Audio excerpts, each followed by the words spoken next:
Douglas Murray from the Centre for Social Cohesion. This is what we need.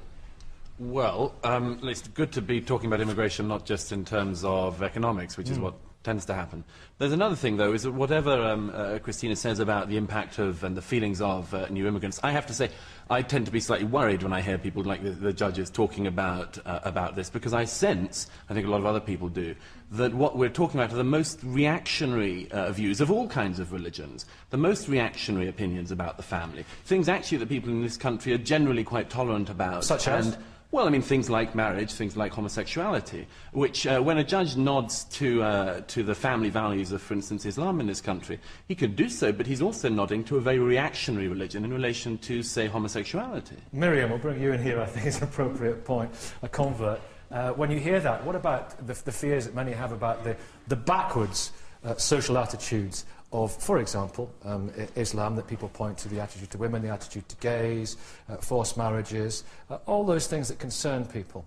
Well, I certainly think that, you know, one has to distinguish between, you know, the faith as an ideal and how it's practiced within the community, and I'm not the first person to say that, but, you know, obviously there are reactionary attitudes, and I think that to sort of infer that immigrants are bringing in these sort of alien negative values into British society is to somehow miss out on the fact that actually what British values are the interaction between outside influences and the ideas and beliefs which currently prevail. Sure. And in fact that brings a richness to our society. Look, I mean, nobody's denying the richness that immigrants bring to society, but it's also true to say that just because we say, oh, well, this is your point of view, you're entitled to it, that's fine. In a tolerant and open society you should have that. But it becomes very difficult, and I think this occurs particularly with homosexuality in the West. It's particularly difficult when you get to a stage where you say that you have to be tolerant of people who are intolerant to you. Well, that is something... Cartoons, it's just gratuitous, isn't it? But directly taking that on, I've just come back from the United Nations Human Rights Council in Geneva, and their intent, the Organisation of Islamic Countries, in getting international defamation of religion legislation, so worldwide freedom of speech is going to be impinged, and that's dreadful. That's what underlines our whole democracy and our civilization, is freedom of speech. Fortunately, we're freedom getting to say anything you want. The dividing line, the line is inciting hate speech, inciting violence. You should be protecting the person, not the religion. OK, Douglas Murray. Harris Rafiq in a second. Do we have a right to offend? Not just a right, but there's a necessity to offend. When something is standing there, it's perfectly obvious, which needs saying. I know Geert Wilders a bit, who made the film in Holland. I knew the people who made the last film that did this in Holland, because Theo van Gogh was shot and beheaded on the streets of Amsterdam, and his colleague Ayn Hassiali was chased into hiding.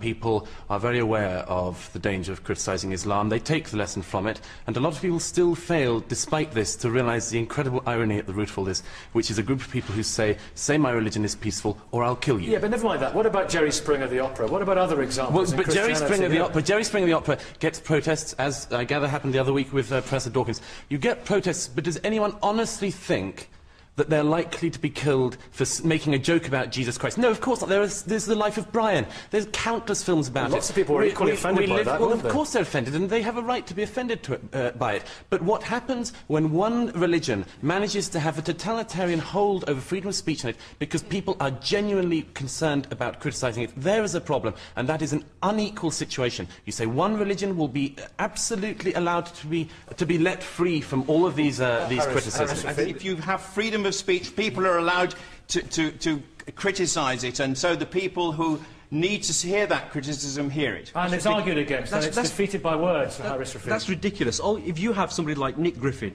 speaking on a platform, and if you have somebody like Karadawi or Abu Hamza, all you need is one person in the audience who's going to take note of what he has to say, move forward and go and bomb somebody or kill somebody. And that's where we need to draw the line. We cannot tolerate the intolerable. If something is intolerable, we must, as a society, have a collective responsibility to stop it. You don't have to give a platform to Nick Griffin. The Oxford Union was wrong to give him a platform. But does he have a right to say what he says? Yes, I suppose so, just like Holocaust denial. The problem is that when we talk about Holocaust denial and things like this in the same context as freedom of speech today, Holocaust denial is wrong for many reasons, but one of them is because it's a lie. It's a lie to pretend the Holocaust didn't happen, so you're giving a platform to a liar. When somebody says, as Geert Wilders has done, these are verses in the Quran, and these are what some Muslims do in response to that, that's not a lie, that's just a statement of fact. There are certain things that even people with no religion would find offensive. If I was to come on TV and start insulting, you know, I mean, I hate to be crass, but your mother, that would be extremely offensive. Now, we feel as strongly about our mothers as we do about the Prophet Muhammad. That doesn't mean you can't discuss what he says, the message he brings. People in this country put no up with being offended. Walking down a street, you get offended. There's somebody wearing something you don't like, or you Absolutely, get and we you get get on offended. with it. It's part of being grown up. It's just accepting the fact that you get your feelings trodden upon. Does it mean you have to deliberately tread on people's feelings? No, not necessarily. Exactly. But what you cannot do is to ring-fence one ideology through fear, intimidation, or anything else. And that is what we see happening. That's what Ben Ellsworth is saying. That's not what the majority of people do.